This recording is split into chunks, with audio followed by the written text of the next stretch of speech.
Hello, good evening, and welcome to Now Chat Show. I'm your girl Kaz Mack, alongside my beautiful cousin who's doing my hair right now.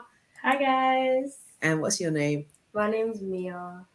And who else do we have in the building with us? We have Tremaine, the God, as the girls like to call me, but Tremaine, the guide, life guide, I like to call myself. Miss T, Mighty Locks on IG. And Janelle at Janelle Rayburn on IG. Excuse the bunged upness, it's that time of year, but I'm not giving into it. I'm here. I just realised we've all got glasses on. Like, nah, I've come on the show and you lot have got me wearing glasses, bro. Because I wasn't wearing glasses before I was on this show. All four of us have got glasses. No, It's just a fashion. It's okay, just a fashion thing. I wish I could say it's just fashion, but I can't look at the screen without them. So yeah. That's what we're saying. It's fashion. I need them. Me too. I'm not even gonna lie. I do need my glasses. My glasses. You know what? To be quite honest, my eyesight started to go a bit different since 2019, just before the pandemic, and then it was like need a pair of glasses all the time, other than just like normal walk around. But I'm long-sighted, so that's the reason why I have to wear glasses. But now, I think because we're always constantly in front of the screen all the time, it's like I need it more than before. I don't know how it has been for you guys. Yep, I'm the same. Unfortunately, I was boasting up until 2019. I got 20/20 vision. 2020 came, I didn't have 20/20 vision. Not like that. Not physically. Yeah. I've just had my glasses. I think I'm in like my third week now. So I'm getting used to them. But boy, I'm telling you, when I first put them on, I think I spoke about this already, I couldn't even move. I remember my cousin said to me, come like you're going into the future. Because I couldn't see nothing, bro. I was saying to him, I could see your soul now, brother.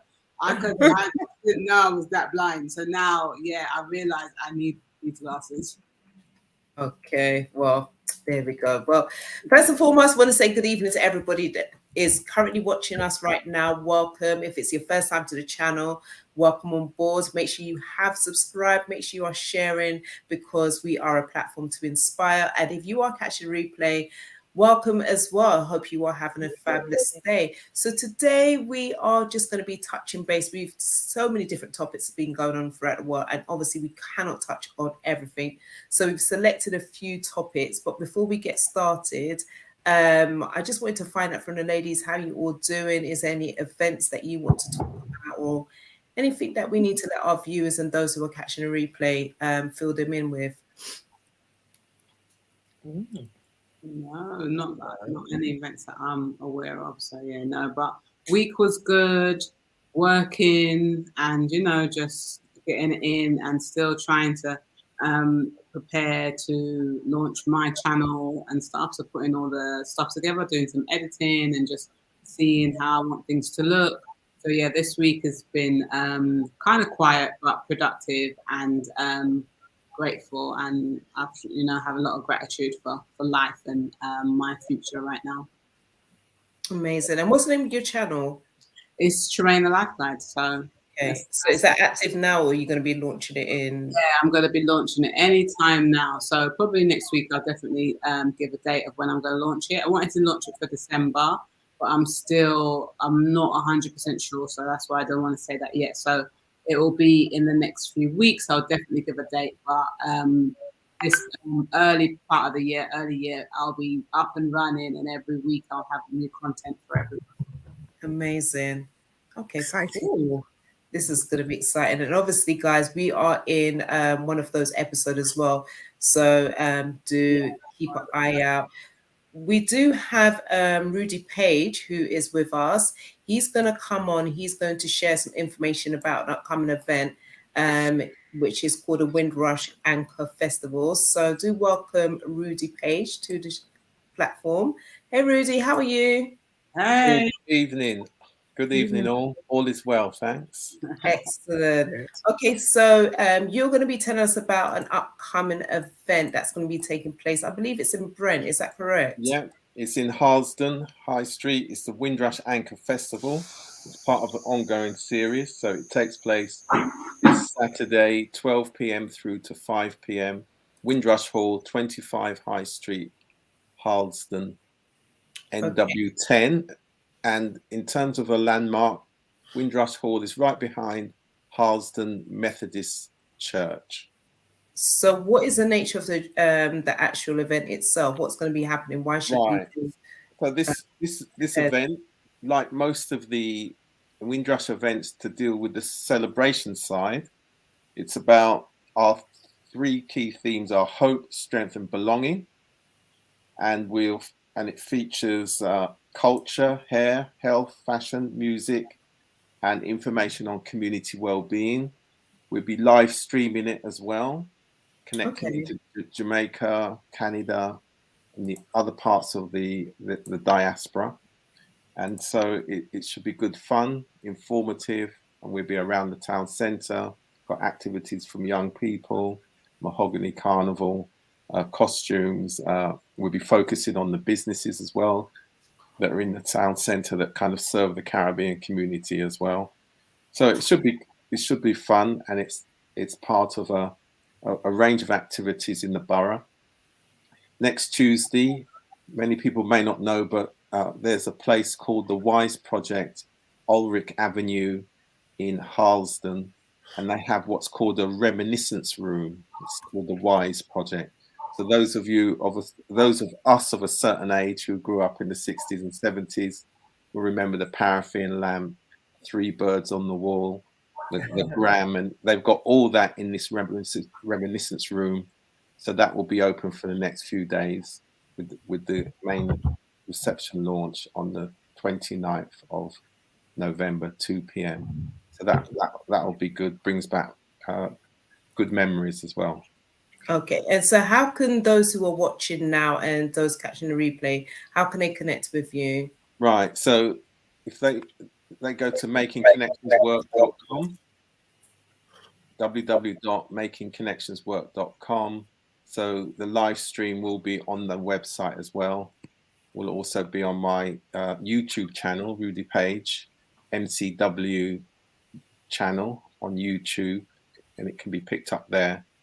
And all the other events that we've done relating to Windrush, both here in the UK and also in Jamaica, are on those channels. And if anybody's interested in getting involved, especially next year is the 75th anniversary, so that's an important time of activity throughout the whole year, then they can just send me an email, just fill in the inquiry box on the website, makingconnectionswork.com. Amazing. Okay, thank you. Ladies, do you have any questions for Rudy?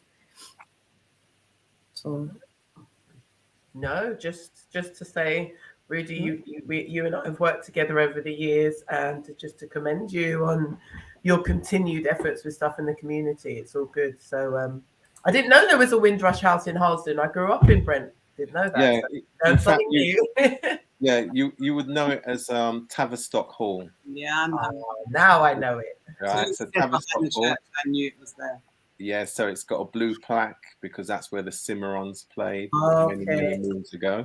Okay. Yeah. And also, I mentioned about hair. So Derek Clement will be there talking about Afro hair, giving information, advice, and support because you know the importance of hair to the Windrush generation, which is great because next year what we'll be doing, we'll be running a series of events and activities that depict the hairstyles from the 60s and 70s as well. So we're going to get models of today. And so if anybody wants to be a model, just go to derekclement.com and, submit your name. And we'll be doing the styles that we would have seen our parents. And of course, with you young people on the platform now would be your grandparents, of course. Yes, thank you. Great grandparents. I like how Kaz's teeth started to shine when she's looking for Exactly. So, what was that? No, I'm just writing up the information. We have an in-house model, in amongst us, so that's why I was Okay. Well, Derek and myself look forward to coming onto this platform one day and talking about hair because next year as well is the 40th anniversary of the original Afro Hair and Beauty that took place at Grosvenor House, Wow. Park Lane, March 1983.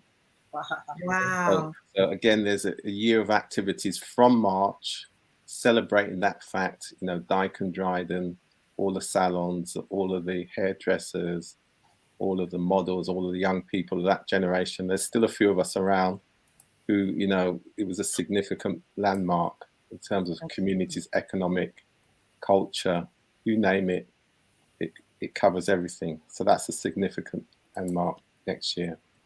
Wow. Amazing. And also amazing, like Janelle mentioned, you know, well done to you, because you was very much a part of that movement with regards to the Afro Hair Show. And I remember interviewing you with regards to Dyke and Dryden, even though I couldn't pronounce, I kept on getting confused at the time. But, you know, we thank God, you know, things has improved. But yeah, that was a very insightful conversation that we had. And yeah, it would be great to have you on the show, yourself and Derek, just to share a bit more insight, and obviously letting us know when that actual event takes place, so that we can get more people aware in regards to the event itself and the actual history about the event. So thank you, Rudy. Thank you very much. All right, great stuff. Okay, are you going to stick around? I'll hang around for a while. All right. 5 minutes. I'm not gonna kick you out like what was happening before. I don't know. That's what I was waiting to hear. That's what I was waiting to hear. The person that made that rude comment, I don't know who that person is, but we got rid of her real quick. It could never have been Janelle. I know it wasn't Janelle anyway. So what we'll do, we'll just put you at the back of the studio, and thank you, Rudy. All right. Right. Take care. See you, Rudy. Bye. Bye. Oh, bless him. Rudy's just doing amazing work. Always amazing Always. work. Constant. Okay, so I believe as we're talking about upcoming events, we might as well talk about an event that is going to be taking place next week, Sunday.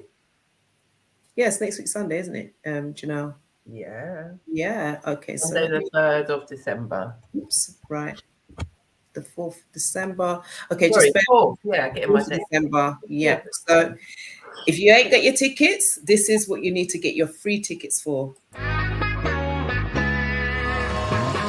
yeah! Make some noise! This time you go too far. Don't play the innocent with me, 'cause I know just who you are. Thank you so much, guys. I literally had the best time. Our music is amazing, vibe is on point. Like it's just lit up in there, loving it, loving it, loving it. Had a great time tonight. Xylon, thank you for putting this together. Era, you guys were amazing.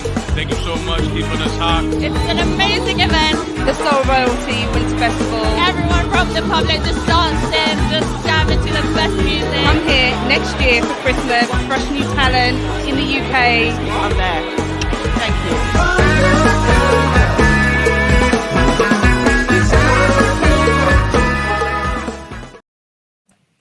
Yes, you guys. Woo! So look who's gonna be hosting this year. Yes. So proud of you, Queens. Lovely, lovely. Super excited.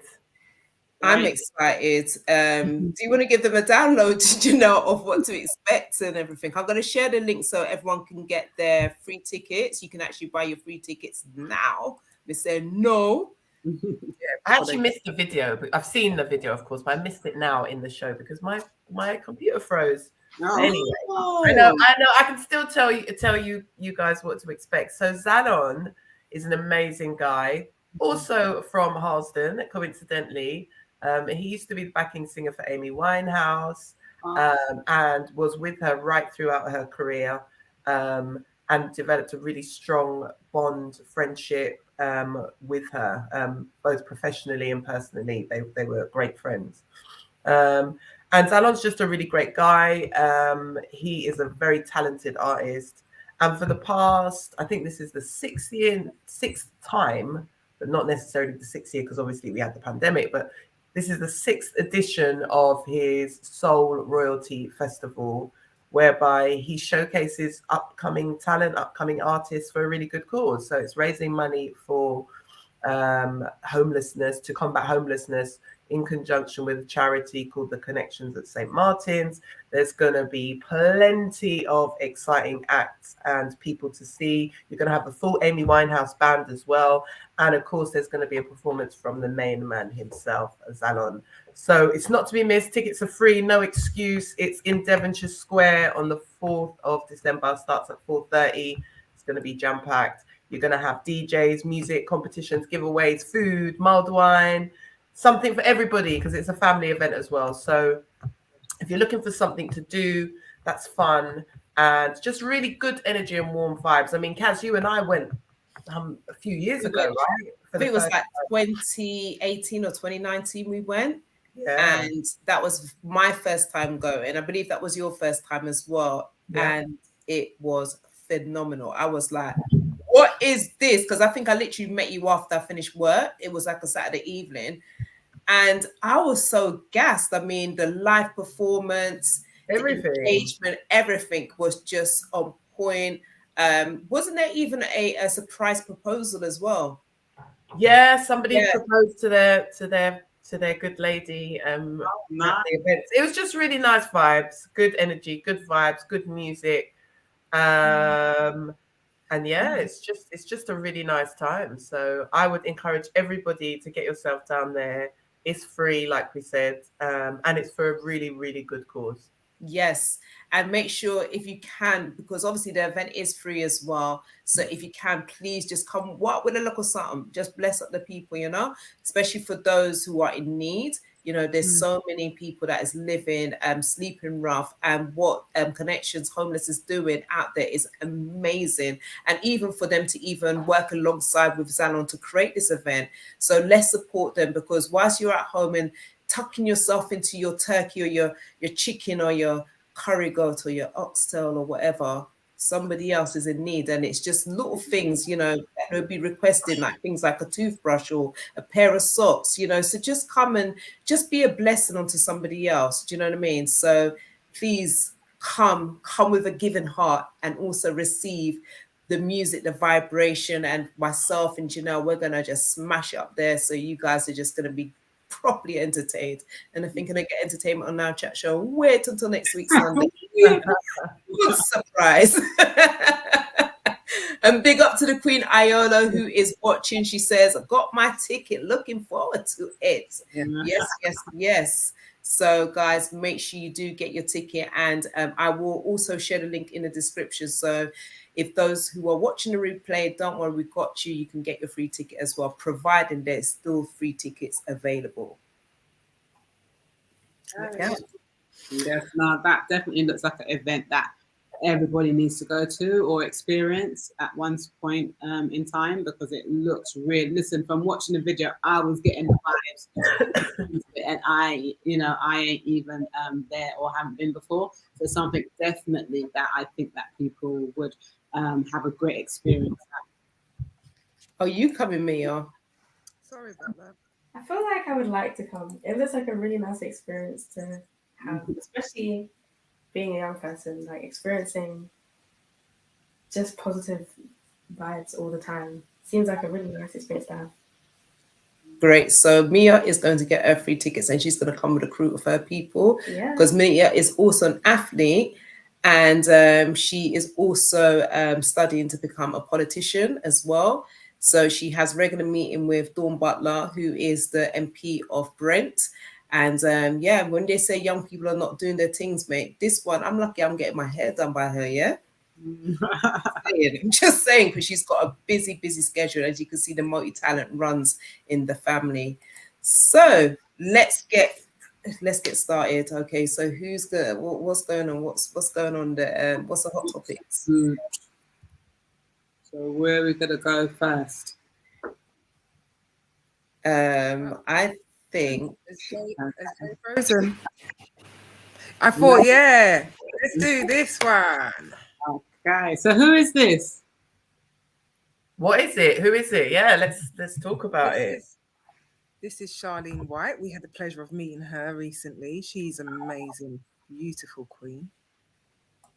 Well done, Mia. Yes. You see, well done, Mia. Thank you. And what's the other lady? She does is it A Place in the Sun? Scarlett Douglas. Scarlett Douglas. I don't watch this, by the way. I don't watch TV. Yeah, I used to watch it.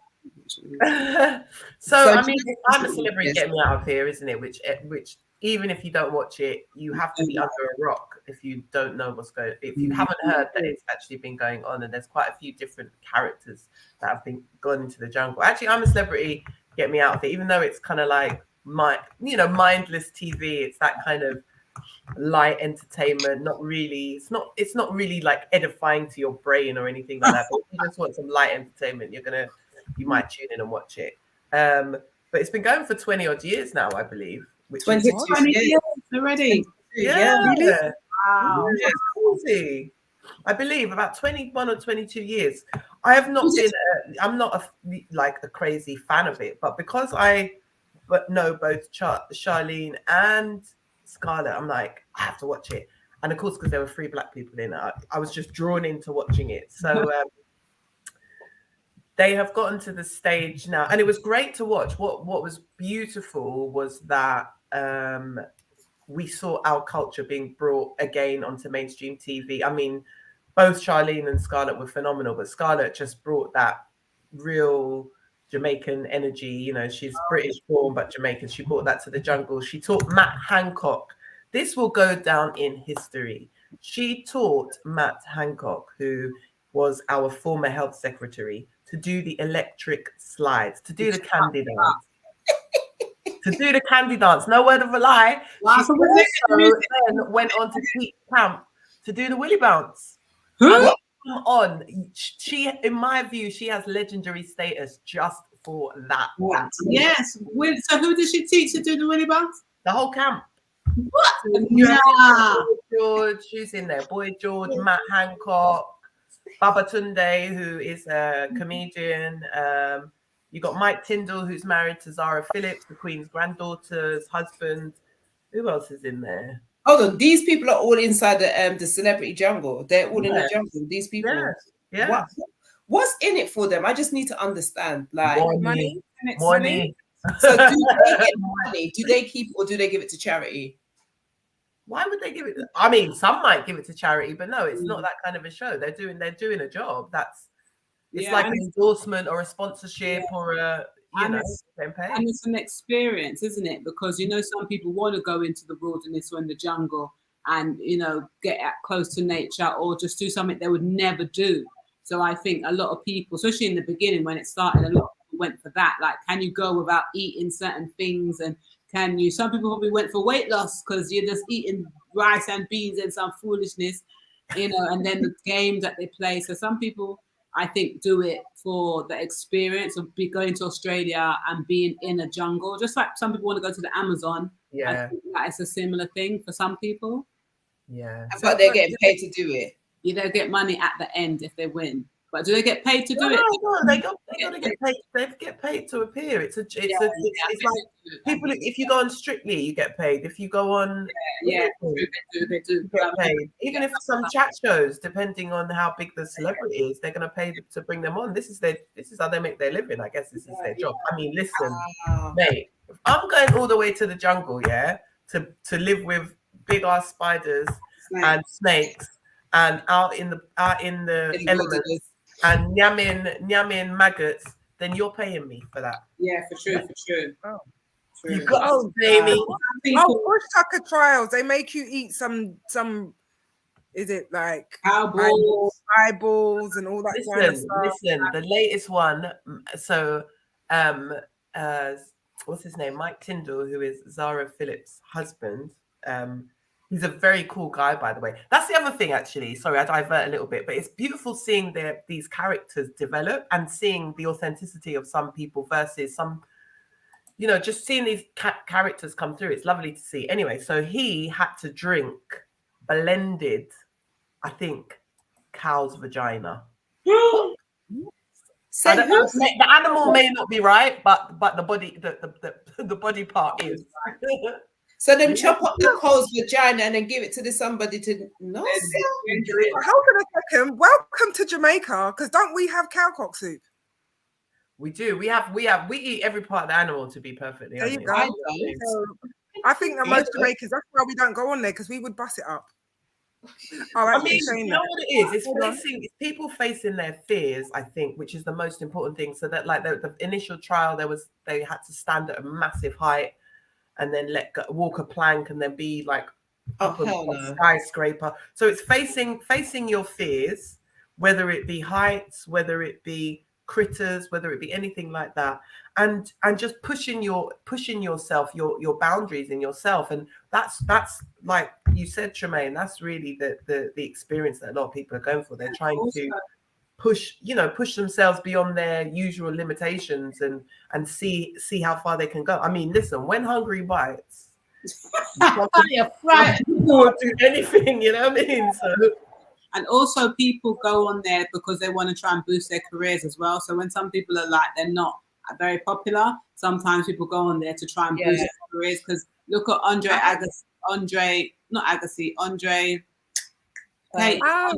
Peter Andre. Yeah. Remember, he wasn't saying nothing, and then when he went on that and got with Jordan, it bust. Do it for their careers as well. Yeah. I suppose so, because then you become more current then, isn't it? Because everybody's watching you, then they start to like you or they dislike you. Yeah. So it kind of makes sense. Me, no, something not going on there. I'm sorry, I can't do it. But there is a debate that's been bubbling though recently. Well, because they all stay in there for a while together. They have to do trials to earn food, right? That's how they eat. If they don't, they're eating rice and beans. Although actually, what's been great is that the same culture that's been brought into the jungle, for the very first time, they had rice and bean fritters. So between Scarlett and Charlene, they said, we're switching up this rice and beans thing. We're actually going to make fritters out of it, which I thought was so inventive and great. It's like when we were growing up. I don't know. Probably you guys had the same experience. You think there ain't nothing to eat in the fridge, and your mum just somehow just rustles something up. But anyway, so. They spend some time together, then people vote for who they want to stay in, and those with the least votes obviously leave. The first person to get voted off was Charlene White, and then the second person to get voted off was Scarlett Douglas. So I guess there's been this, I know it was on LBC, but there's been this debate, well, is this racism? The first two people to get voted out, like a scary horror movie, are the two black females, like, in a horror movie, the first people not surprised. It's true. The first people to dead is the black people. I don't know if I think it's racism. I have a different take on it personally. But you think it's racism? No, she said that she doesn't think so. No, she doesn't. Come on, Tremaine, let's hear. Yeah, hear your... I think it is. I just think it's a lack of black people voting. I just think that like black people don't really vote as much. Personally, that's what I think it is. And they don't vote as much as the other people, that majority that watch the show. And I don't think, I don't even know, if black people even watch it as much as every other race or culture. I know back in the day maybe it could have been a bit more, but now that the show is definitely fizzling out, and well, I'm saying that and I don't watch it, I don't know, but I'm just saying I think they went because it's lack of voting from black people, or so that's just my opinion, but I don't know what you guys think. I don't think it's racism why they vote. So isn't Charlene is a newsreader, right? Yeah, and she's a Loose Women. And she's on Loose Women, right? So she's a household staple. Yeah, that's true. I don't watch TV. I'm just speculating. Speculating. So if that's the case, she's already well known. So I don't know. Was she giving good viewership? Like, was she good to watch? Because if she's not, I think she was really interesting to watch. But I think you have to think about it this way. It's not. They're very clever in the way they do it. It's not voting for who you want to leave. It's voting for who you want to stay. So if you don't get enough votes, it's not that you didn't get any votes. Right. If you didn't get enough, then you're going to leave. But she was very. It was very interesting watching her in an environment that isn't the news or isn't Loose Women. You know, she's a very strong woman. There was some kind of issue, not issues, but to begin with, there was a little bit of power struggle between a few people. I mean, you know, she's of Jamaican heritage, so she's going to want to come in and make sure that whatever food she's cooking is going to, you know, whatever they're eating is going to taste good. So she naturally placed herself in the kitchen, and that caused a little bit of tension with a couple of people because I guess they didn't allocate roles. She just kind of naturally moved into that role and was then directing other people of what to do in the kitchen. And some people struggled with that, but overall, I think she came across really, really well. It's a shame that she's the first out because it would have been nice to see how over time, how she progressed and how she relaxed. I think being a journalist and a newsreader, this is just my opinion, I think she's always having to adopt this quite serious, quite reserved, quite straight-laced persona.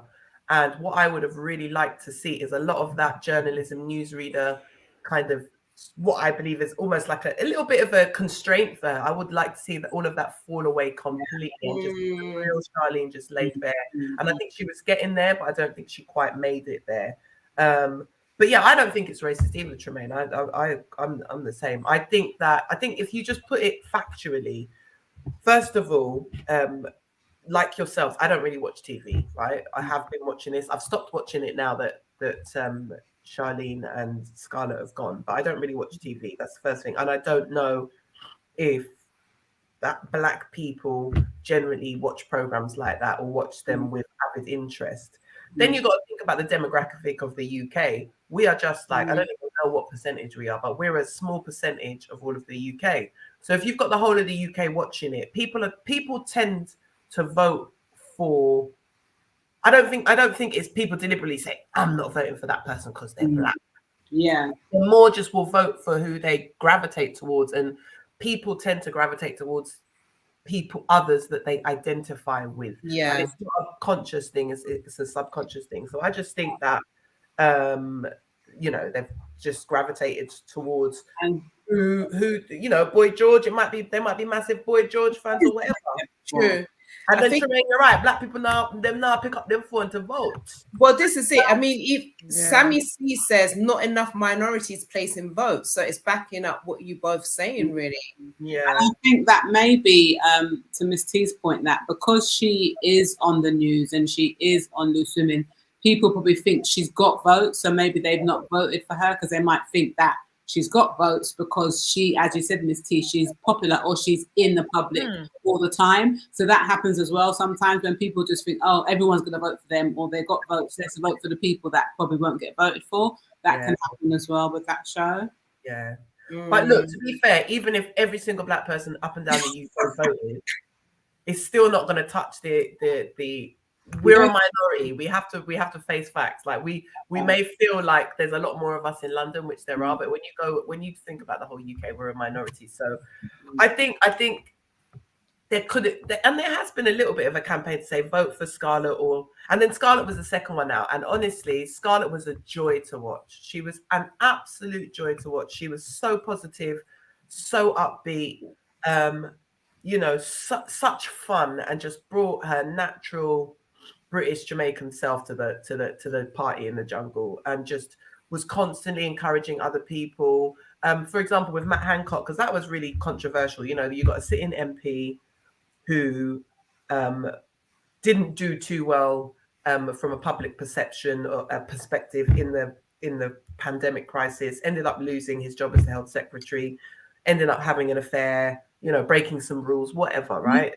And so he came in, and there was a lot of initial tension around him coming in, and everybody felt it because we all felt the effects of the pandemic, whether it be us personally isolating, or loved ones getting sick, or losing loved ones, or not being able to see loved ones. And so, you know, feelings were running high about that with this guy who was telling us we have to stay at home, blah blah blah, but then going around breaking rules with his cronies. But both Scarlett and Charlene addressed it, but they addressed it in different ways. Charlene quizzed him like a journalist and said, why are you in here? Why did you come? That's what I mean. Yeah. Whereas Scarlett one away. Like I don't know where they were going to get some firewood or whatever. And she walked with him and she said, you know what, Matt, like basically, I'm just letting you know that you got around, you've just come in here. Of course, it's very public, you being the health secretary, kind of your performance as the health secretary, being sacked, making certain errors and breaking certain rules. And people are not happy with that. And so that's going to affect how they're going to interact with you. And so, just be, I'm just giving you the heads up that there is some certain talk about that. And even for myself, she said, like certain things for me were just not right in the way that the situation was handled.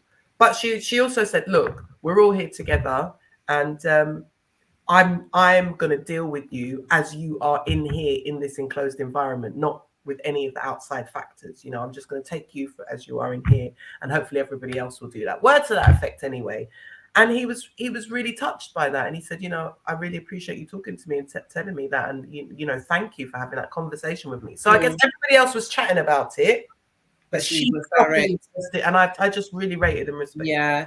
But can I just say something? Don't you find it odd? Sorry, Kaz, don't you find it odd that he was not the first person voted out? But this is the thing. I bet you any money he wins or he's near enough to the end. They're going to keep him in there. I'm telling you. But it just goes to show, how can he still be in there and the impact that he had on all of our lives? It's not a black thing, it's not a race thing, it's everybody's lives, but yet he's still there. He's still there. So he's still got votes to still be there. He's still got votes. And that's how off-key this place that we are living in called England, yeah? But, and I get it, but just to be a kind of play devil's advocate on that, first of all, he was voted to do the trial every single day because people wanted him to finish him. So I think in voting him to do the trial and also in wanting him to stay, not necessarily because they like him, but they just might want to see how things pan out. People vote for all while he's in there. So as a person that lives, born in the country, and we have a young politician wanting to be behind Kaz, I just don't think that they should be allowed to be taking part in these things. They earn a lot of money already. They get their pensions. They get all these benefits. Why are you being paid to do that? Like, I just don't agree. Full stop. Sorry. Yeah. So that is the controversy. You're right. He's a sitting politician. What on earth is he doing on a show in the jungle? He should be serving his constituents. I don't know what his constituency is. I mean, Paula's saying exactly what he's going to do with that Matt, and she said she refuses to watch the program any longer. I don't blame you. She's our winner too. Yeah. He's going to win. Matt's going to win. Trust me. I refuse to watch the program. And I'm telling you, if he doesn't win, he's not going to be far off from winning. And he's going to become some big time celebrity and everyone's going to forget what he done. And that's just how the thing's set. It's just, anyway, let me not just make this too deep, but, yeah. Paula, I think we need to have you on a show. I know, Paula should come on and talk about it. But look, I'm just going to if I share the link with you, do you want to pop on?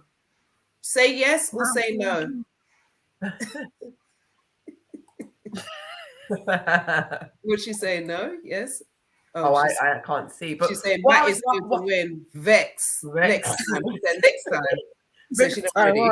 This time. In her bed. She come and put in her 10 pence and more still. In my bed. Right? So Sam says, what did Sam say? She said, I think they wanted to make a mockery out of him with all the trials. Yeah, I think so. That's what they do to people. They were doing that to Jordan. He's laughing the most because he's getting paid. Yeah. And who's laughing? Not him?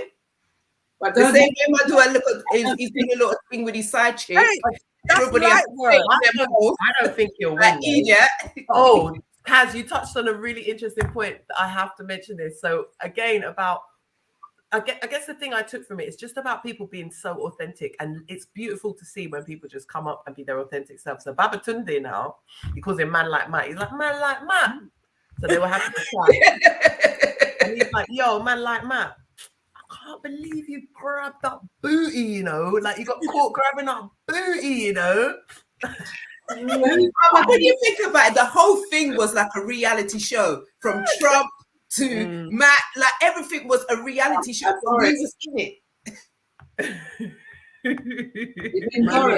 Matt, you know. Grabbed up and Matt was like, oh, you know, he got embarrassed. He's like, oh, stop it, Bubba, stop it. And then they were chatting. And then Bubba's like, nah, but I have to say it again, man. You proper grabbed the bunda on you're grabbing up bunda. My guys, I was like, yes, he was I love this. I love this. this. Video, he was caressing on camera. He was like, what? Yeah. That was we all good. saw it. So is he still with his wife? No, he's with the woman. He's with the woman. Hold on, he's with the woman, the side chick. Yeah. So it's a whole like a Camilla and He's Charles. all out in Australia. He's about it. He's waiting. Yeah.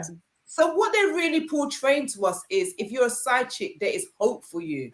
Side chicks are winning in 2022. Well, there's lots of things that they're showing us. And that means give up being side chick. Everything looks like that, so everything is winning. Shit. What you say, Miss T? Oh. That basically what they're saying is man like Matt is the man out here. He can do what the beep he wants and still get paid, yeah? And still be a celebrity and still get all of these things there. And it's not on. I'm not happy about it. All I said side chick get promotion. Yes, I get my hair plait, Miss P, because boy, but I had no other time to do it. And my cousin's too busy. You don't see she's a politician, she's an athlete. Mate, Actually, yeah, exactly. Tremaine. What's your opinion on it? You think Matt should be in there?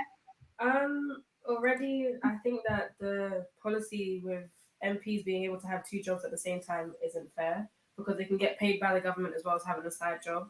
So they're not fulfilling their actual potential in their job as an MP. I don't think he should be on I'm a Celebrity, but the fact that he is in there, people trying to make a mockery out of him isn't going to help him either way. It was helping him to get paid because the longer you're on the show, the more you get paid. So I don't think it's right. Good, valid points. Excellent point. Yeah. Excellent point. And he should have get terminated, not Charlene, Matt Hancock. Should have get handcuffed and by the jungle. And I don't watch it. You would be a great candidate for the jungle. You know how much, but nah. Who? Kaz. Yeah. Who, me? No, listen, I will voluntarily leave the jungle and cuss everybody, tell them what them. Exactly, that's what they want. That's what they want. Bring back Kaz. Me don't go back inside and no something go back down the jungle. When they say, all right, we'll give you $1 million. You'll say, oh, well, it wasn't that bad. No, yeah, but you have the personality for the show. I know you being there, you wouldn't like it, but I think your personality would come across well, and people would like to watch you.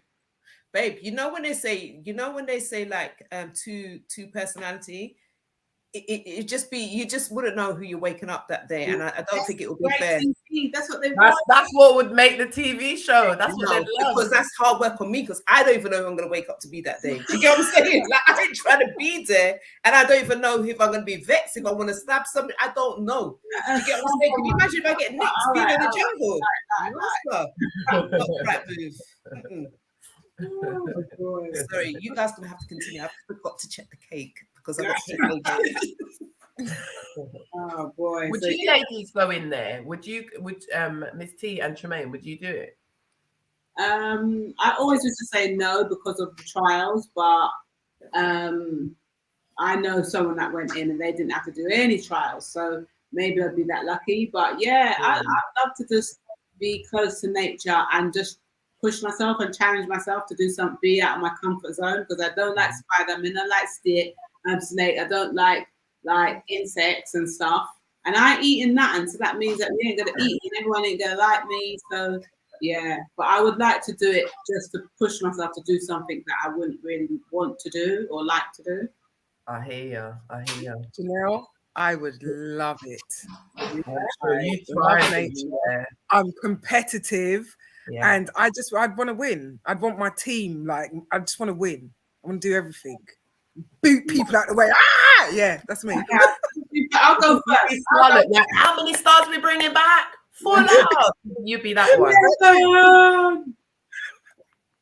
I would like to see normal people do it. I think that there's so many big personalities out there. I think that they should maybe do, once a year or something special where it's just normal people. Like with they big did personalities. I agree with you. I agree. Like a Big Brother, but in the jungle, isn't it? What did you say? Yes. That wouldn't be I'm a celebrity. That'd be I'm a civilian. Bless you. I'm a normal bods. Get me out of here. Yeah, I can work. I'm gonna make it. I don't know if you guys are gonna make it, but I'm a survivor. And I'll just have to have my machete knife all the time. I think it would be good if you had it like how you have family fortunes and you have the whole family and you all have to go in as a team. That would be hilarious. Yeah. And especially if they're black families. Boy. Watch, you see the rating goes up then. You see listen, they will be voted. It will become an international thing. It wouldn't even be a United Kingdom. It will be international. Yeah, Jamaica on it, all of the Caribbeans on it, everybody. Then all of a sudden you realize that the majority of the world is black people. You know them ways there. Yeah, and then you have to do some tasks that suit us, like make up a dance. In the jungle. Flying ding dong just for the one thing. Jungle. Catch the jungle. Yeah, like fund them. Yo.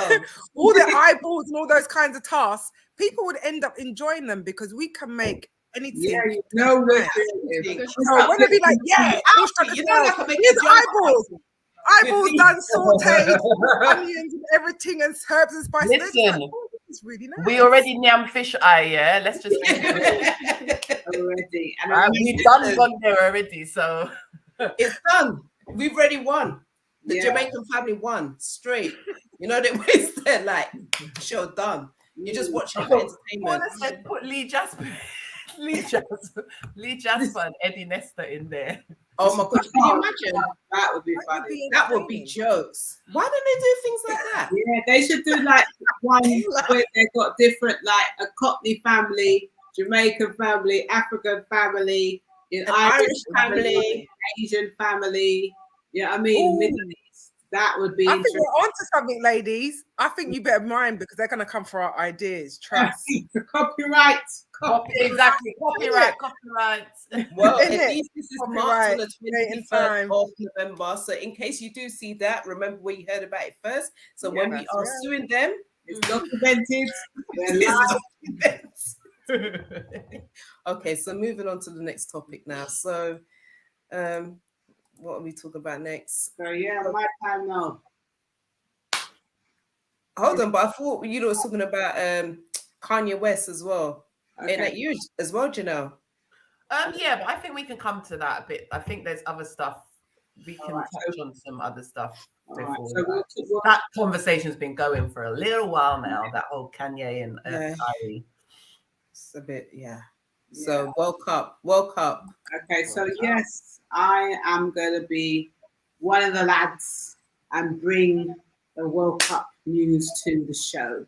So has anybody watched the World Cup or did know anything that's going on with the World Cup? Okay, but one thing I wanted to say, who remembers when Jamaica was in the World Cup? The World Cup was nice. Yay! Mia, say it. Mia said, was I born? I don't know. Oh boy. Listen, I remember my uncle, he has never been to Jamaica, but you see when they scored that goal and we was in Harrow, he ran to the front door, opened the door, I said, Kingston! I was like, we know about Kingston, you've never been to Jamaica. But listen, everybody, it was nice, man. And they said, my aunt said out in Jamaica, they was licking putlets. Everyone was in the street with their putlets and licking their putlets. They said it was wicked, the best time in the country because everyone came together. But maybe. Mia, when were you born, Mia? 2004. No, then it was before you were even a twinkle, baby. think it was. But yes, anyway, the World Cup is back, and I am elated because I wait 4 years for this. Every tournament, I watch every game. I love it. So I'm excited. But when I looked at like what teams are involved in it, a lot of the big teams aren't in it. Like Ivory Coast isn't in it. Italy isn't in it. A lot of the big teams that have been in it before, that's normally in every year, aren't in. Nigeria's not in it. So yeah, and then today when I looked at the groups, I was thinking, God, Ghana's got a tough group because Ghana have to play against Uruguay, who have Suarez, and Uruguay is a good team. They've got to play against South Korea, who's also a good team. And who else do they have in their group? I've forgotten. Portugal. So they've got a tough group. But basically, so far, what happens is there's 8 teams in each group. There's like, just say there's 6 groups of 8 teams. 4 teams. They play each other. And the 2 that got the highest points, they go through to the second stage. So we're in the early stages. England played their first game. And well, I don't know what happened, but I think it's because there was a lot of black people on the team. They won 6-2. Now, when I saw Iran, who they were playing against, I was thinking, Iran's not really a great side, but all the man them telling me, nah, Iran's not no pushover. So England did quite well for their first game. They played well, and even how they was moving the ball around and that, it was really good. You can see the oh Lord, I can't say the word. You can see the togetherness. And then there's been 2 big upsets. Argentina lost to Saudi Arabia. And my dad saying how right now they're telling the players that they're going to get a house and they're going to get a Kia because they beat Argentina. I'm just like, what? But you know what it is? Because Messi is the biggest player in the world. So it's like, if they beat Messi, like he's the whole team, the big team. Ronaldo. Huh? Oh, that's your Ronaldo. Yeah. So everyone's Messi or Ronaldo. I'm a bit more Ronaldo, but I like Messi as well. But yeah, so Saudi Arabia right now, they've got a public holiday. They are celebrating in the street. And it's just the first game, but for them, it's a big thing because they beat Argentina with Messi. So that's an upset. And then today, Germany played Japan, and Germany was leading by 1. Hey, the Japanese come back.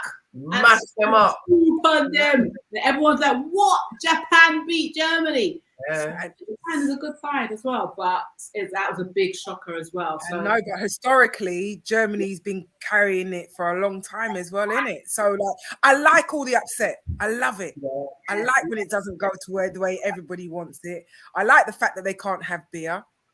I like it. They can't. Because it's a Muslim country, isn't it? Yeah. Because beer is beer is nice, but what's it got to do with the game? Like sometimes you just have to take a little break. Yeah, do you know what I mean?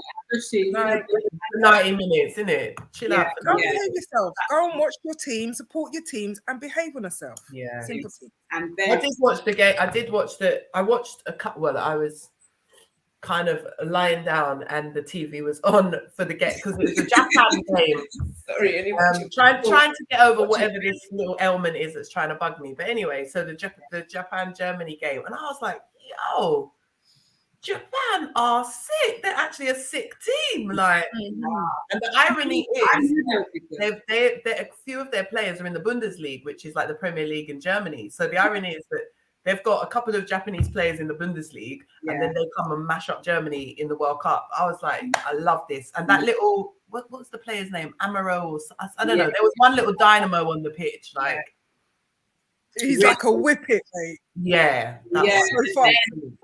Boy, Spain mash up Costa Rica today. 7 more. Yeah. I was sad about it though.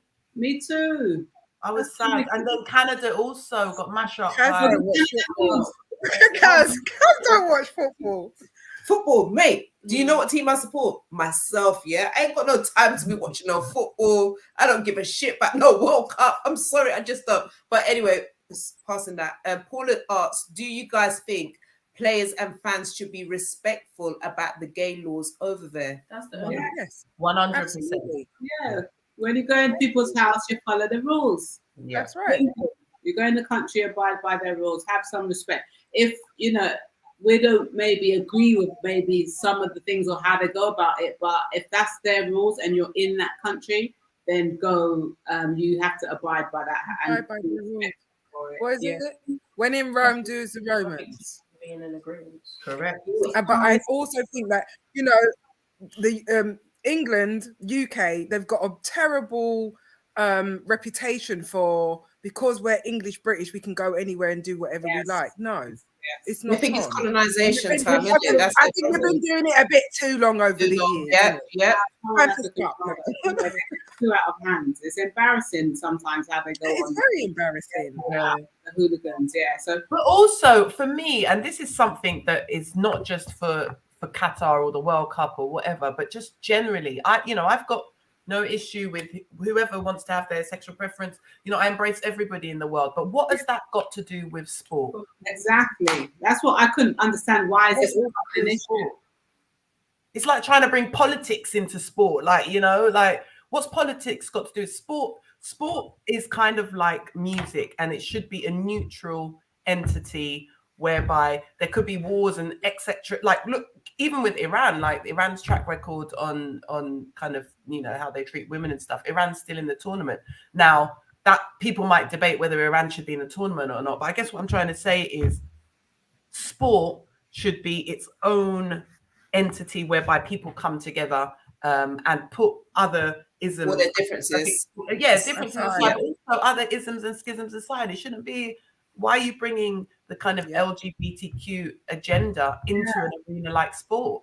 Yeah, I don't. Well, Kwame made a comment. He says, I think the West needs to stop with its agenda and trying to force their isms on others. Qatar doesn't uphold or believe in such behavior. Leave the people there, my lord. Done. Argument done. Yeah. And also, Kwame made a point. When you guys was talking about Jamaica, he said over the 3 days when JA qualified against Mexico, there were no murders. There was There was wow, that is important. That's peak, man. That's good. Very good, very good. So so people, well, let me not speak on that. But so it's really nice to watch. I'm looking forward to seeing how. Oh no. She was going to say a really good point then. I know, she's still there. Tremaine's still there. She's back. See? I'm here. So Paula said, yes, Janelle, support the game and respect the people, their country, and their rules. So she 100% agrees with you. Paula also said, why do the English like to break rules? Yes, good point. Them think them is more because I think they're above. They think they're above. Mia's got something to say. Mia's just going on. I don't know. She's Mia. Come on, Mia. Drop your gem. You can play devil's advocate with that though, because if you look at the 1954 Olympics, when Germany had to host it, they didn't want any black athletes there. The countries didn't respect that, and they still brought black athletes, and they won. America won the Olympics, had the most medals, and they proved the point. So with that, you could say, well, we don't respect that, so we're still going to bring our players and show you that we can still do.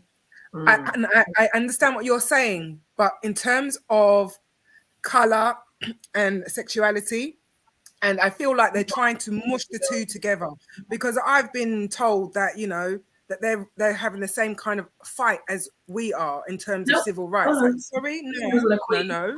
It doesn't equate. It doesn't equate. So what I'm saying, in terms of what happened in Germany with Jesse Owens, I don't think that, I understand what you're saying and why you've brought it to the forefront, but I don't think it's the same in terms of sexuality and race, because for me and for all of us here, when we wake up or when we're born, we have this, we can't change it. Yeah. And it's not something that we can hide, or we can't change it. So in terms of people's sexuality, like Janelle was saying, like, it's about sportsmanship. It has no place in sports. But again, certain people want to be, you know, changing and then presenting themselves to play that sport. Well, actually, it's not really fair, because if you're born a certain way, as a female, I am not as strong as a male. So if I decide to change and then go and play a man's sport, it's I don't know. It's an oxymoron for me. Yeah. And I feel like, you know, with Jesse Owens, they were trying to say black people cannot take part in the Olympics. That was wrong. And I'm not saying that, you know, that the whole the colours thing it's just not for me. And I don't think we need to be shoving it down people's throats, especially when it's not accepted in those countries. Yeah. So thank you, Mia, and I appreciate that, because we always have to celebrate Jesse Owens, because he was amazing. He was. He was. Bit of history. Amazing. Was. But then we got to remember the agenda, isn't it? There is an agenda. There is a level of programming, and that's what it is. It's about control at the end of the day. You know, it's about coming with your agenda and enforcing that agenda. But you know, big up to Qatar. They're not having it. Yeah, and they're not. And Qatar isn't saying if you're gay, you can't. We don't want you in our stadium. You can't play. It's just saying that respect our laws. You know, if somebody's sexual preference is the way it is, fine. They're not banned from the country. You don't have to show a sexuality passport. But what they are saying is we don't tolerate this, or you know, public displays of affection or whatever. And whether you agree or disagree, it's the country's rules. Respect the country's rules, and for me, done really. So, and it's all nice that people want to love, but do it behind closed doors. We don't need to know. Yeah. Anyway. Yeah, straight. Yeah, sorry about that, guys. I've had a bit of technical issues. I think the light might be a bit darker, but boys, these are not, so I just have to work with it. So England's next game will be against, in their group, they have USA, they have Wales as well to play. So their next game is against USA, so it's going to be a tough game for them, because USA don't run for them. I used to underestimate them, but I've learned over the years of World Cup, don't play with them. They play. They give it everything. So it's not going to be an easy game for them. So that'll be interesting. And then after they play Wales. So hopefully that the young guys go through. Saka's doing well. Apparently there was a question whether Rashford would have been playing or made the team, but he played and he came on and scored as he came on within 2 minutes of coming on as a sub. So that was really good. So they never cuss him off from the last was it the Euro? Was it the Euro match? What was it? No, they wouldn't cuss because he scored, and also it's too early. You see, when it gets to a stage and it's knockouts and it's penalties, and then if they don't score, then maybe you'll see the repeat. But it's too early for that now. Now everyone's loving everyone. But when it's really time to see who's who, that's when you'll see the people will come out again. So let them get to the semis and they don't score the penalties. Don't think that racism won't show its ugly face again. But at the moment, the guys are doing very well for England, especially Saka. He scored 2. Brilliant. It's very good for a young guy. He's when he had his interview after, he speaks well, confident. You can see he's got a very good spirit, good soul. He's got a good family behind him, Tremaine. Yeah, I was going to say, and I actually know his auntie very well. She's a good friend of mine, but I used to work with her, and they're a solid Nigerian family, and he comes from a solid Nigerian background. And for someone so young, he's really been nurtured within. Very balanced. That's what I get. Very balanced. I love that. Yeah. So it was nice to watch them, and I think because there's a lot of young players, it gives the team a different energy, and it's just different this time. So I really wish the best for them. Who's your money on, Tremaine? Well, my team is Brazilian, but let's not even. Hey, it's Brazil. And I don't normally support England, I have to be honest. Everyone, I remember at work, people used to cuss me which part of Jamaica's in Brazil? I was like, bro. That's what the English people used to say to me, because I'll be the only one in the office saying, yes. And, I'm very loud, vocal when it comes to football. So, listen, people have come off the pitch in the middle of the game to fight me because of how I am on the pitch side. me. I don't play at all. Jermaine, we've got to go football match together. Because I was going to say you're an amazing pundit. I love the way you broke down. Can the I whole just thing. ask a question? Tremaine, have you always done football all your life? Because I'm just baffled. What do you mean? Like been into it or played Yeah, it? you've always been into football. Yeah. I guess you know what? I think because I have a footballer in the family, so maybe it must come from that. And then I grew up with 4 uncles, so I guess that is it. And I used to play. Right. My uncle used to play for England. He's played for Watford. He's played for Brighton. He's played for. So he was a very big player in his day. So maybe that's where it stems from. And I am always with the man them. So you know, I like good quality football. So yeah. Do you mind us being like in your business? But who's that? Well, Who's my the... uncle. Yeah. Oh, Rod Thomas. So he was at Watford when John Barnes was leaving and Elton John was there. He's played for England and he walked under 21s. He went to they used to have a football school for England schoolboys. If you knew about that. But they stopped it just after him and David James. They went to the school. Have you heard of David James? He was a keeper for England or to play. Oh, big player, David James. I don't do football. Yeah. You guys know David James, don't you? Yeah. He used to dye his hair blonde. Loved it. Yeah. So maybe that's it. But if you Google my uncle, you'll see it because they used to say that he's the next Pele and stuff. He was really good. Oh, wow. You know, when young people, and he's just so good that when he go out and he's raving, like still want to have that young life. But you see, when you're professional, you can't do both. Yeah, got to be disciplined. Yeah, and he wouldn't be disciplined. I think the managers wouldn't play him. And because they're trying to show him that we run things, not because you're that good and people are bigging you, you know what I mean? And then he got upset and left and went to another team and he was playing for Carlisle. Listen, when my uncle was playing for Carlisle, he used to have dreadlocks. Why did all the fans have dreadlocks wigs? Oh, they loved him. Listen, even though I was working at some place and Islington Council, and not Islington, Esher, what was it? Sutton Housing Association. And I just mentioned, that my uncle was, he said, Rod Thomas. And then the chief exec's wife came to meet me. She was like, oh my God, Rod's your uncle. And, we're from Carlisle. And listen, like a lot of people, probably our generation older, they all know of him because he was very big in that time because a young black boy and he was from Wembley. So it was a big thing at the time. So so maybe that's why I'm into it. But I love football. I love World Cup football. Like I always lose my voice when I go to watch a football match. So I go hard. It's funny. I love I'm not a football head in general. I was when I was in primary school, just because I grew up. When I grew up, most of my brother. It was just me and my brother, and then all of my cousins were boys.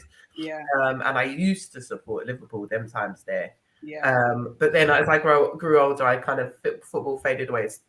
Premier League football anyway faded away for me. Yeah. But I do get into the World Cup. It's just one of them things, isn't it? It's like I actually love to watch. So I don't necessarily. I'm not into football. Like I don't watch Premier League games. But if there was a game on and it was in front of me, I guess it's the sports person in me. I can't avoid watching it, and I do watch it from a sporting person's perspective, like who's doing well on the pitch, who's passing, who's great at tackling, who, even like Canada today. Oh man, how many chances did they have to score? I just, my heart sank for them because it was like they tried so hard and every attempt on goal, they missed it. What's Kaz here? We're chatting about Kaz is not. No, me and Mia was like, you lot are serious about this thing. Like Janelle's all like, oh my gosh, and you're just something like, I'm like, yo. You see, like when you got. Have you ever watched a game though, Kaz? Have you ever tried to watch a match? I'm not gonna lie. When I went to the match, I went with my nephew, and I was a bit. I got into it, but I can't be in it. What kind of game did you go to, Kaz? I didn't. It was like some friendly game, England against, I can't remember, was it Germany or something? It was like a friendly game. It was at Wembley Stadium. So it was all that, everyone's like, yeah, and all that. I was getting into it. I was just getting into it. Because the atmosphere and the energy. It's the amazing of the environment. The environment is a very serious thing. Yeah. When I left the environment, I came to my senses. Yeah, but you see, like if you're going and you're watching your brethren or your brother, your nephew play, you're frightened to know how much you'll get into it. But yeah, no, I love it. And I'm the same, you know, I don't watch Premiership football because I used to be like, hold on, I thought Premiership football was English people. Then I realized that most of the people that are playing ain't even English. They got people from all over the world. And then I sort of stopped watching it. But I see a big game on, I will watch it. You know what I mean? But I'm not like, I watch World Cup football because I like that high skill and quality, and I like the fast pace. So that's why I prefer. See, I prefer divisional football. Like I stopped watching Premiership football probably about 20 years ago.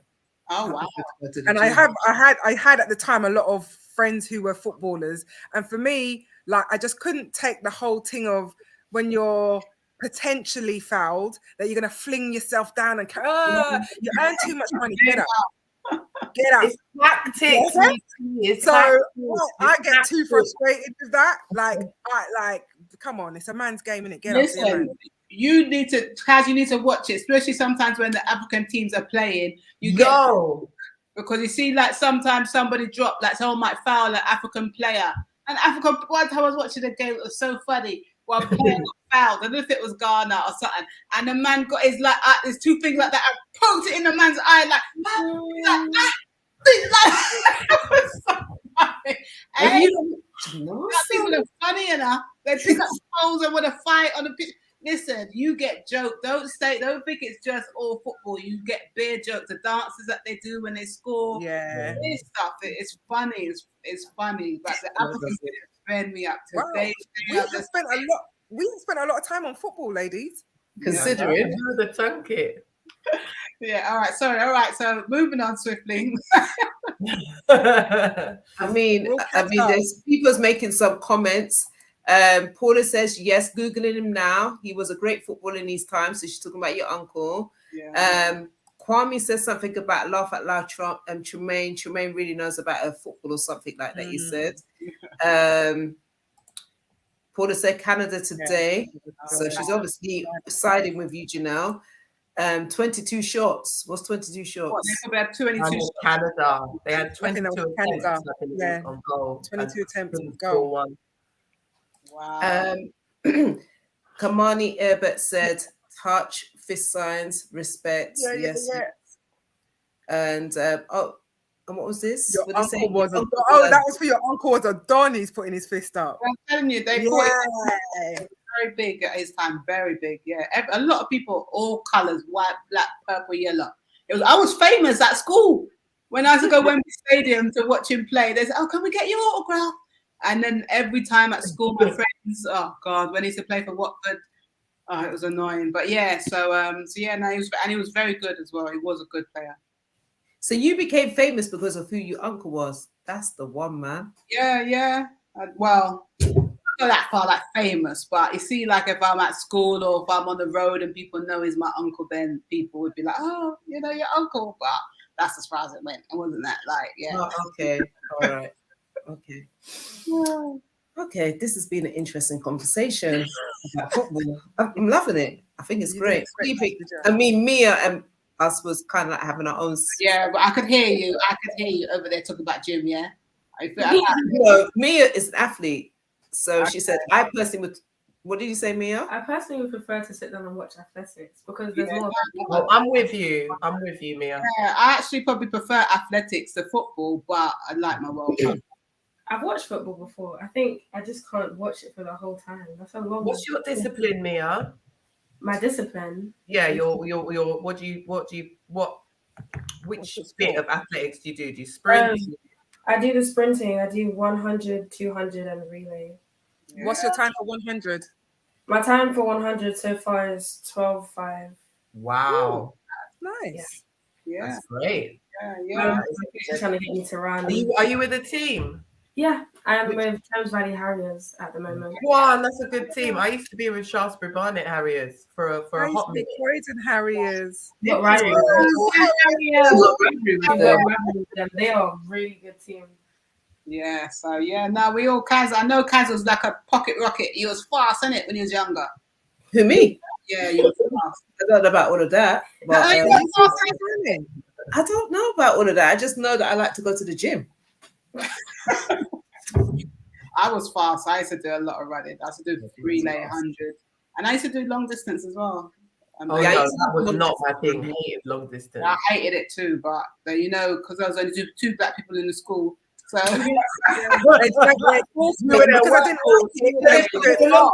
Yeah, I was in everything. Wow, Yeah. that's some So serious good. discrimination, man. I was on chocolate. I was good actually. You know what? I like the discrimination because that's the only time when they would come to look for me to do something nice. Because otherwise, I was always, oh, don't worry, we need her to run this time. Okay. Yeah, no. And what happened if you didn't do very well? Oh, now it's all your fault. The whole blame's on you. It happened. What do you mean in the sports? Yeah. Yeah. I always done well. I was always breaking records. Thank the Lord. In fact, one of my first black teachers, he bought me my first spikes. Oh wow. Yes, I remember you were saying. Remember? Yeah. Yeah.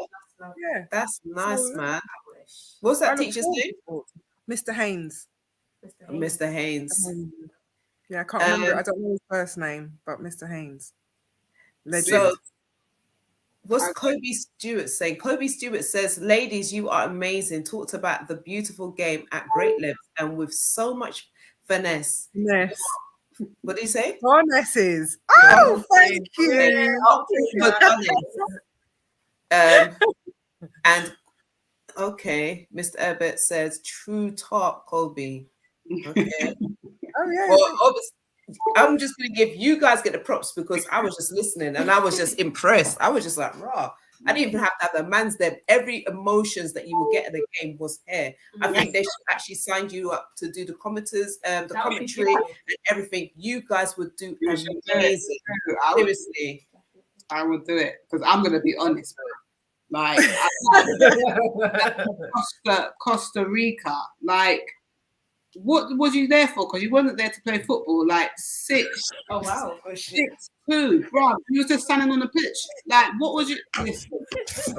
Wow. You're making me there was some other talent in that Costa Rican team. And there was. So what happened to them? Where did No, they? not the football talent, but there was other type of talent in that Costa Rican team. It kept me Good-looking watching. talent, Oh yeah. And I can do. Yes. That's not the skill set we was talking about. Oh, skill set. Bring it back on track, ladies. I love her. Stay here. Guys, you're gonna bring her back again. Yeah, we need Mia on again. Yeah. Me and she tell your friends them, you know, and tell their friends and tell their friends and then them tell their friends and again. And then we just bring the young people and the big people we should have one like that. Like that, yeah. Bring them in, yeah. And yeah.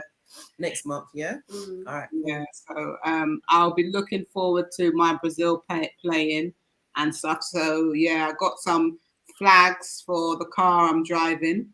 So I've got a white. Why was I gonna say I got a white flag? I've got an England flag and I've got a Brazilian flag. So I'm gonna put on my.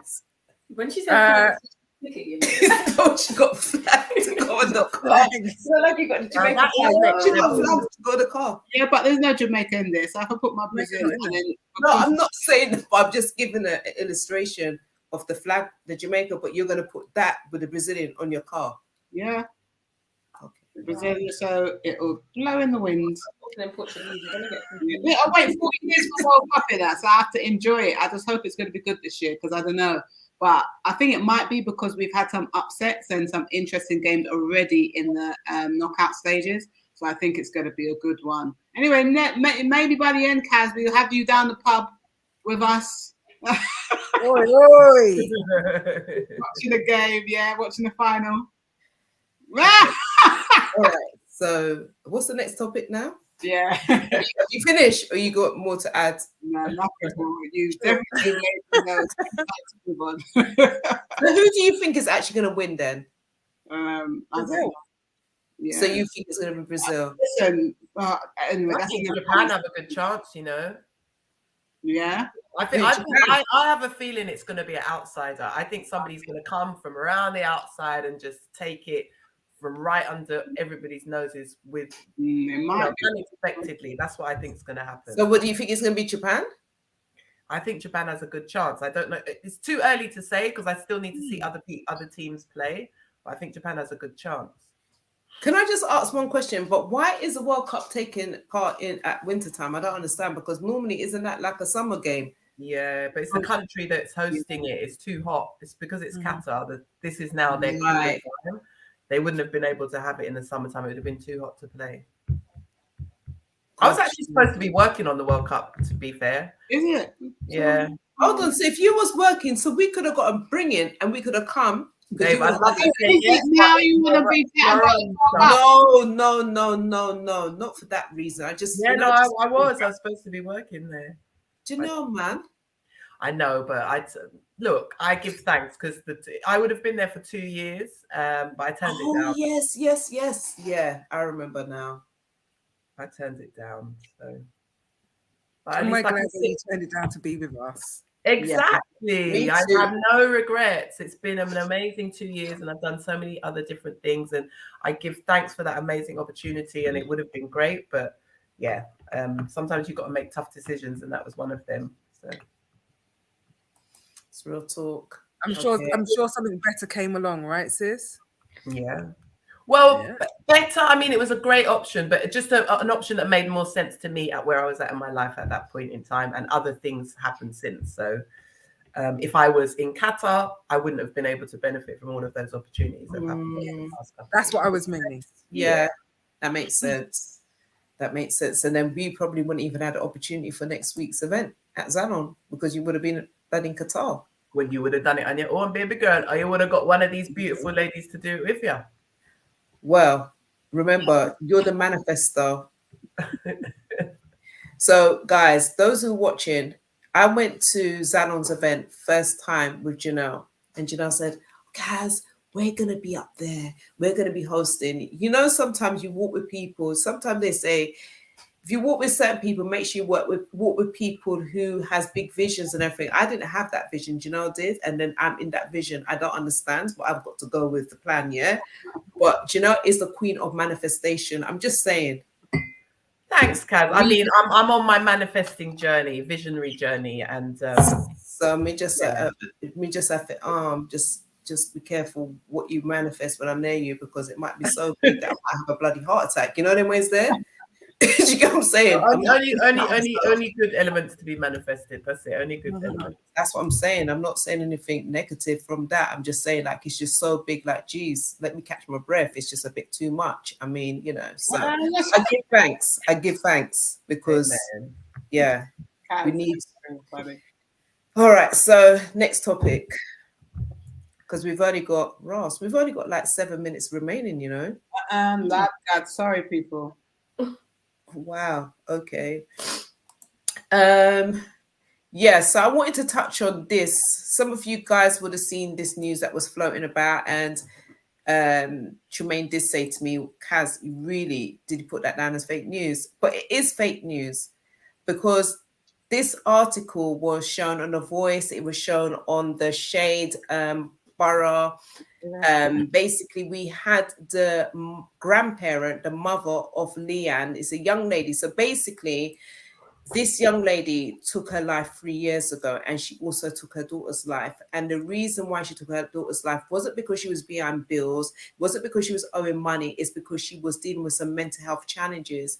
The grandmother actually noticed her daughter's she noticed that her daughter was very different in her behavior, the things that she was doing. She was like, basically, like, we're on the laptop. She would cling film the laptop, saying that there's forces watching, there's forces coming for her, and things like that. So she was really in a different state of mind. She would say that she's gone one place, mum will contact the auntie and say they haven't seen her, and things like that. So this was nothing to do with money. This was literally a young woman that's basically having a mental health issue, and she didn't get the support.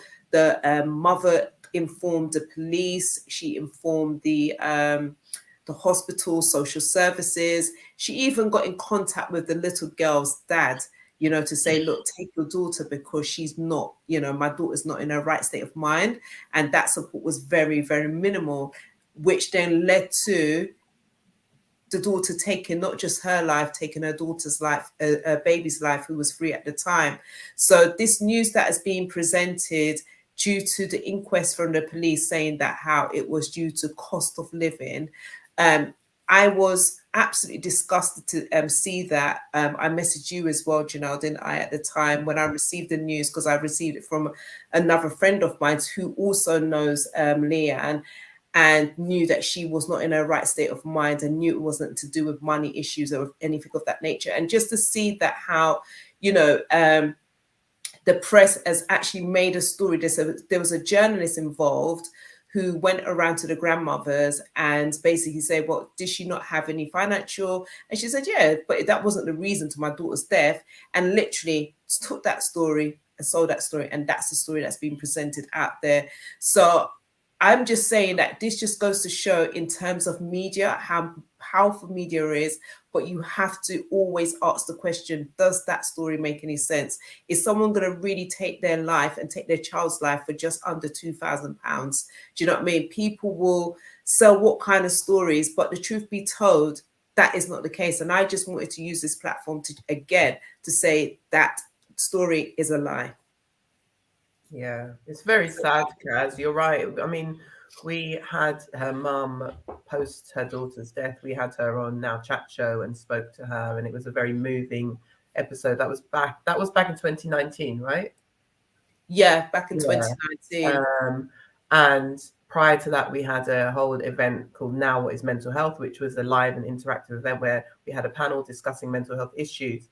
I think what's really sad from my perspective, and just very disappointing and just disgusting really, is that The Voice, which is a community newspaper for the Black community, and who have also just celebrated 40 years of you know, having The Voice, have somebody who works with them, for them, sells stories to them, has looked to sensationalize a tragedy that has nothing to do with the cost of living crisis. So as soon as I see that, it just smacks of headline grabbing, you know, sensationalism, and there's no sensitivity around what really happened. The girl died. It took her life, sadly, and her daughter's life, and she suffered from psychosis. There was all sorts of mental health issues going on. She was suffering from severe psychosis, altered state of, you know, her mind had altered her state of reality, etc., etc. And she felt clearly there was no way out but the way out that she chose, and she felt that people were after her and stuff like that. Very sad, very tragic. But we weren't talking about cost of living crisis in 2019. Yeah, this is just the latest thing now, post-pandemic, post-Brexit, post you know, everything that's going on in the world with politics and what's going on in this country, and the so-called the impact that the so-called war in Ukraine has had on financial state of the world. So for you to take an old, really sad story about somebody who committed suicide and took the life of her and her child, and now somehow wrap that up into, oh, this happened because of the cost of living, to sell papers, for me, it's utterly disgusting, and there's no excuse for it. What's happening though, Kaz? Have they retracted the story? Have they put a statement out? What's going on? The thing is, I mean, I did touch base with the mum, Yvette, last week, and you know, as you can imagine, as any parent, you know, she's having to relive that, and it's not just herself; it's the entire family. And she said, you know, she's not surprised by it, because this is the shit that they've been doing. They've been bullshitting her. They've been fogging her off. And she did, I think she kind of, you know, we did kind of touch on that when we interviewed her behind the scenes. Do you think it's because your daughter is Black? Because yes, she is mixed race, but if it was, say, a Caucasian girl, would they have dealt with it any different? She said, absolutely. Do you know what I mean? So I think it is a level of that as well, where she just kind of like just, you know, just got shoved on kind of thing. And even when Yvette's been in court and everything else, it's just like, who's involved don't even have any idea about mental health. They have no idea. There's no sensitivity. There isn't anything. There's no compassion, you know. But I haven't spoken to her since. I know that Leah Charles King has been in contact with her, because, as you know, Leah is advocate for Bipolar UK, and she's been going to like the House of Parliaments and making, you know, doing talks, etc., about her case of dealing with bipolar and how severe it is, etc., and the impact that it's having on people who are, you know, wanting to take their lives. And I've been one of those people who's been with those challenges myself. So I think it would be lovely to have Yvette on the show, but I don't know if she's going to do it at this stage, because I think it's just been a lot. She's not even been on a social or anything. It's just been, she's having to relive the whole thing all over again. And it's not even anybody supporting her. Yeah. Do you know what I mean? So, Kaz, do we know why they adjourned the hearing so many times? Because 3 years is a long time.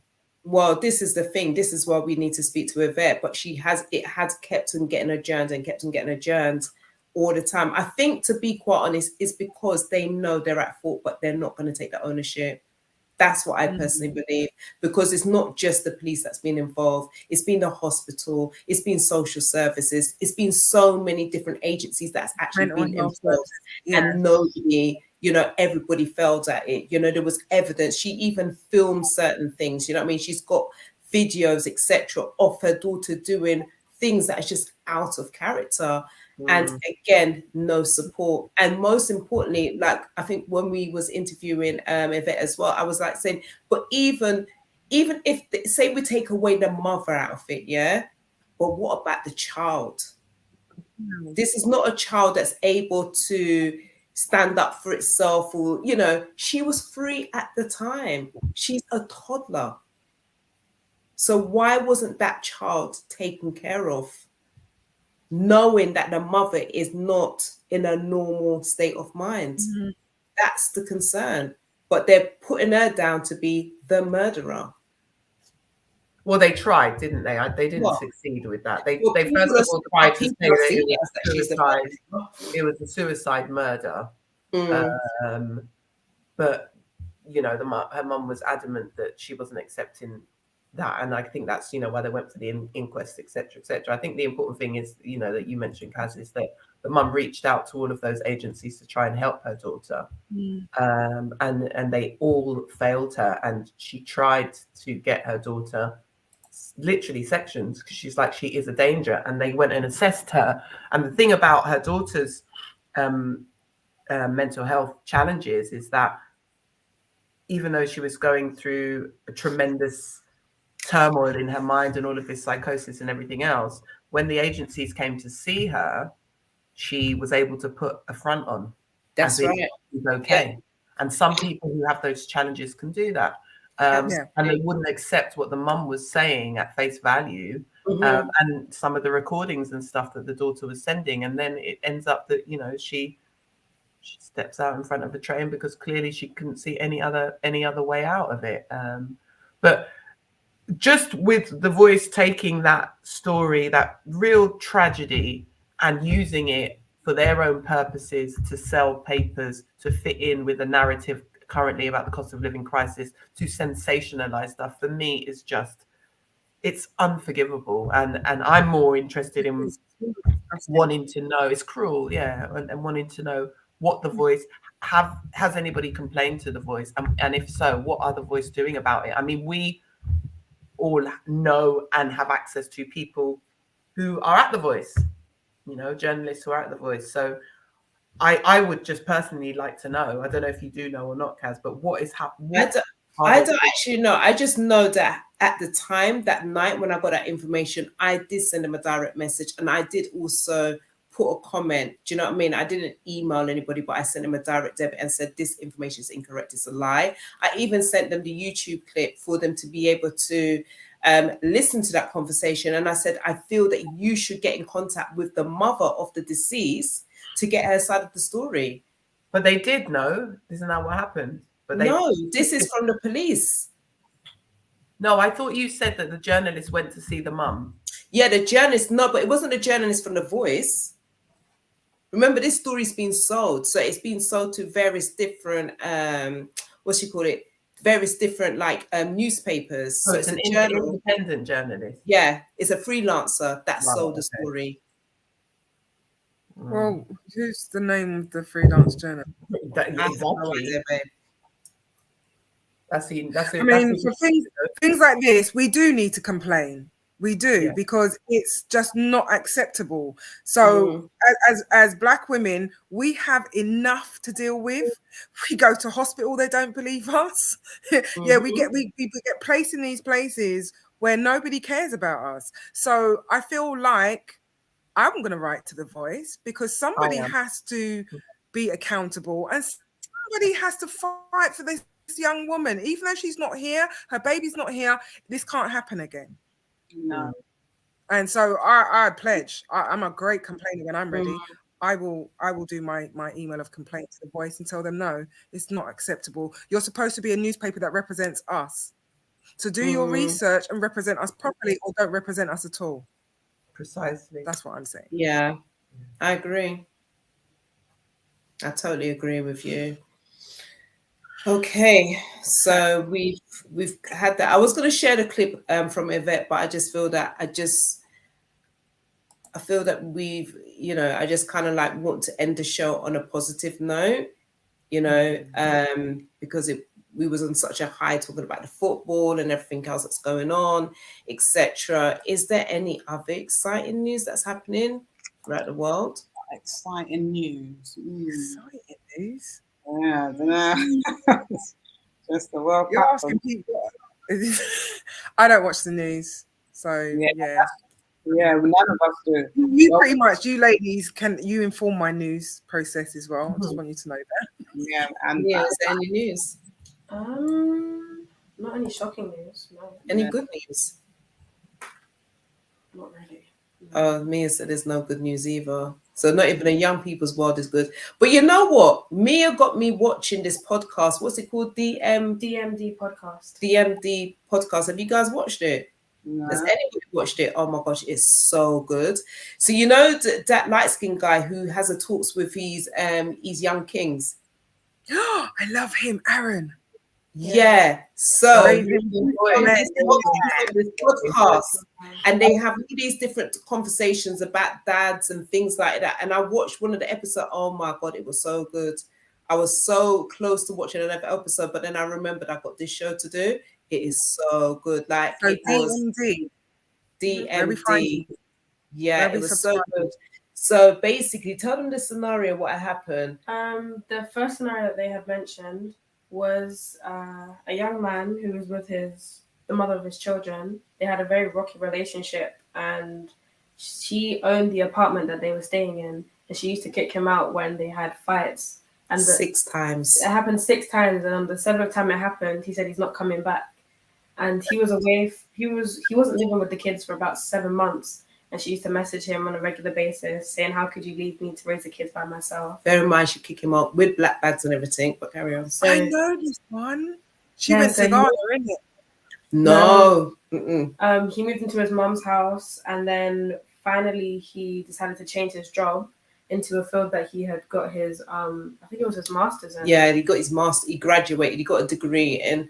But before he actually, whilst he was living at his mum for the 7 months, he wasn't living like it was all comfortable. He's living on the sofa. He's having to look through his black bags to get his clothes and then having to go in the bathroom to change. So it was a really painful 7 months for this young guy. Yeah. He doesn't have a whip. The girl's got the whip and all of this kind of stuff. And then obviously he got this job, which he actually qualified, he was qualified in. Yeah. And then what else, Karen? He moved into his new, I think it was a house in Chelsea. He bought a house. But the journey from the mother of his kids' house to his house is an hour by train, and he doesn't have a car. And he asked, should he make the journey an hour both ways with the kids, or should he get the mum to drive them up? And she said she wasn't driving. So what do you think he should do? I wouldn't let her come to my yard. That's what I was thinking. The fact that she's put him out so many times is going to be an issue. You've got your own place. She's not going to like that. I would actually have some kind of contact center or somebody who's trustworthy. Drop the children. I'll meet halfway or something. But I wouldn't ask her anything. Okay. What about you, Janelle? What do you think?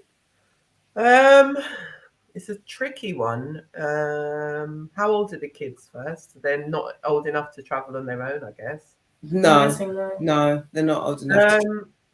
Yeah, I mean, look, it's a really unfortunate situation, but he has to. I would say that he has to remember the kids, and so I would say, yeah, you make the hour journey. Take them Tremaine? wherever you need to take them, but make the hour journey. I was going to say the same, that he needs to make the journey, or he needs to meet her or meet someone halfway or something, Yeah. take the kids and then drop them back. But he would have to make the journey. He just would have to make that time to just go there. An hour's not, to me, it's not that long, especially like everywhere I go to work is at least over an hour. So I don't see that being a big issue.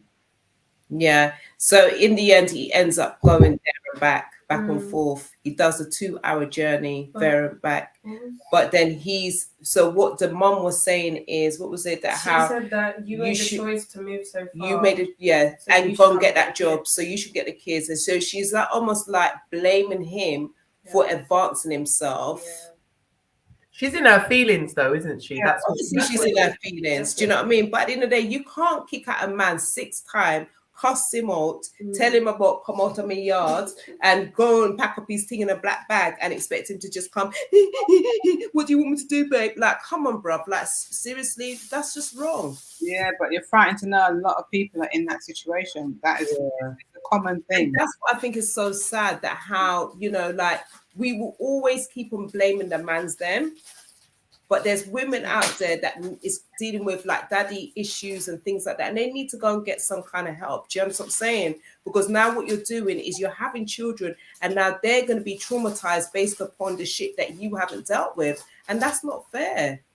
I just think people need to remember the most important thing, which is the children. And it can be tough because you can be in relationships, and I'm not excusing it, but you could be in a relationship.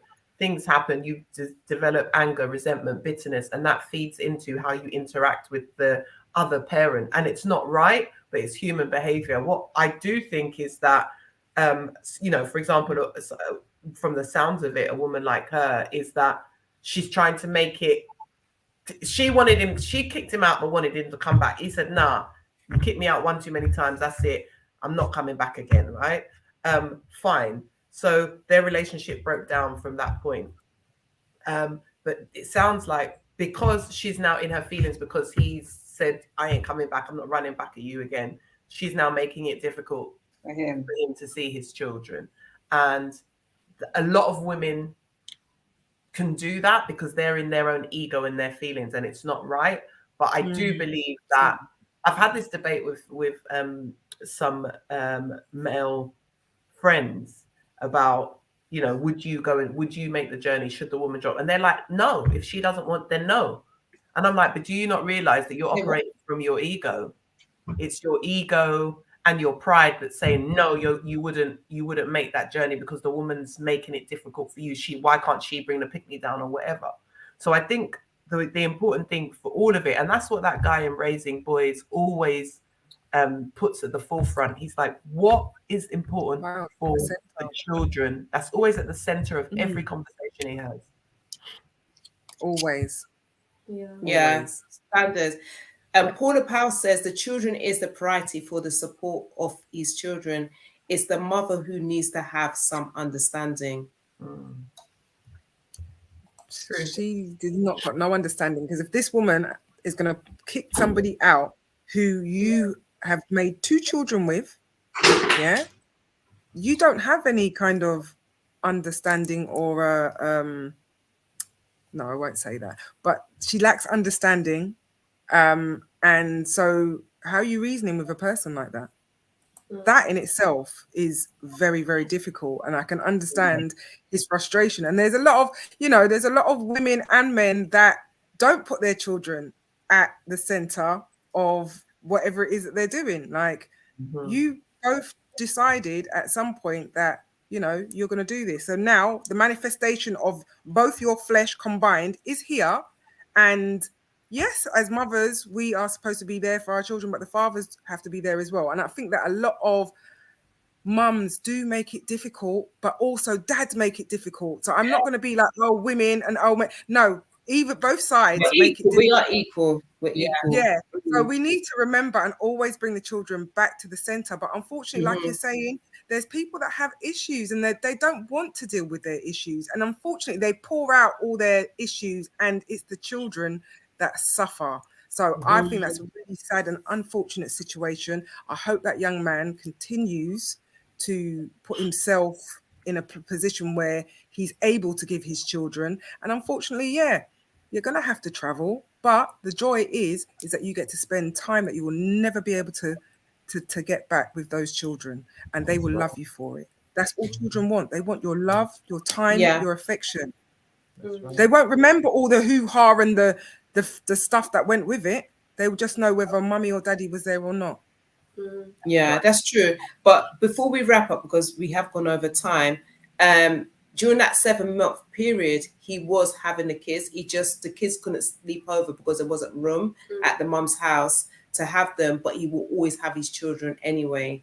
So it's, when they were like sharing the story and everything, it was just like, yeah, this guy just needs to get a big up. Do you know what I mean? Because he did a roughness. He really loves his children. Like, he missed his children. He just didn't understand, how could I be in a nice home with my children in this, in this environment? But obviously it was toxic, but ultimately he loves his kids, so I just want to say big up to the guy, man. Big him up, big him up, big him up. Anyway, on that note, is there any last words, because we have to finish now?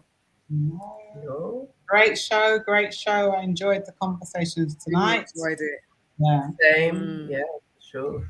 And next week we will be doing small business in the spotlight. We have a gentleman called Lyndon Wissart, I believe his name is. He's a chef over 30 years.